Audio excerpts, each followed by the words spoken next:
কাজের ব্যস্ততা থাকলেও নির্বাচনকে ঘিরে কৃষকদের মধ্যে নতুন প্রত্যাশা তৈরি হয়েছে। কি ভাবছেন গাইবান্ধার গোবিন্দগঞ্জের ভোটাররা, জানার চেষ্টা করছেন সহকর্মী মনিরুল ইসলাম মিন্টু। এলেই প্রার্থীরা ভোটারদের দ্বারে দ্বারে ঘোরেন, দেন নানা প্রতিশ্রুতি, কিন্তু নির্বাচনের পর সেসব প্রতিশ্রুতির কতটা বাস্তবায়ন হয়। আমরা এখন রয়েছি গোবিন্দগঞ্জ, এটি গাইবান্ধা জেলার 4 নম্বর আসন এবং এখানে আমরা কয়েকজন শ্রমিককে পেয়েছি। তাদের সাথে এখানকার ভোটের হাওয়া নিয়ে একটু কথা বলতে চাই।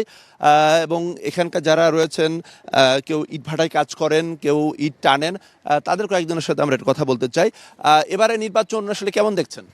নির্বাচন আলহামদুলিল্লাহ খুব ভালো দেখতেছি, শান্তশিষ্ট দেখতেছি। তো আমরা যোগ্য প্রাপ্তি দেখেই ভোট দেবো ইনশাল্লাহ, যে আমাদের রাস্তাঘাট ক্লিয়ার রাখবে এবং দ্রব্য মালের জিনিসের দাম কম রাখবে। যোগ্য প্রাপ্তি দেখে তাকে আমরা ইনশাল্লাহ ভোট দেব। আচ্ছা, অন্য নির্বাচনের সঙ্গে এবারে নির্বাচনের কোনো পার্থক্য, গত কয়েকটা নির্বাচনের সঙ্গে এবারে নির্বাচনের কোনো পার্থক্য দেখছেন? পার্থক্য একটাই, সেটা হলো গত নির্বাচনগুলোর প্রচুর ব্যালট থাকতো, পোস্টার থাকতো, এবার পোস্টার নাই, নির্বাচনের আমেজটা একটু কম। এই গোবিন্দগঞ্জে নির্বাচন নিয়ে কোনো শঙ্কা আছে কিনা? সংখ্যা নাই, সেরকম কোনো সমস্যা দেখা যায় না এখন পর্যন্ত, ওটা বলা যাবে না, নাই এরকম সংখ্যা। আচ্ছা, এই যে নির্বাচন আসলে তো প্রার্থীরা নানা প্রতিশ্রুতি দেয়, এর আসলে কতটুকু বাস্তবায়ন হয়, কি অবস্থা বলুন? অনেক কিছু তো দেখায়, কিন্তু ভোটের পরে কিছু থাকে না।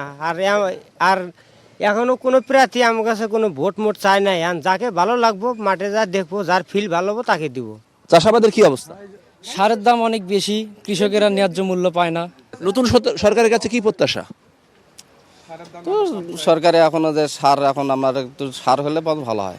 যে বাংলাদেশে কোনো চাঁদাবাজি চলবে না, কোনো ধর্ষণ চলবে না, কোনো রাহাজারি কোনো কিছু চলবে না, দেশটা যাতে শান্তি সৃষ্টভাবে চলে, আমরা এই আশাবদ্ধ করি।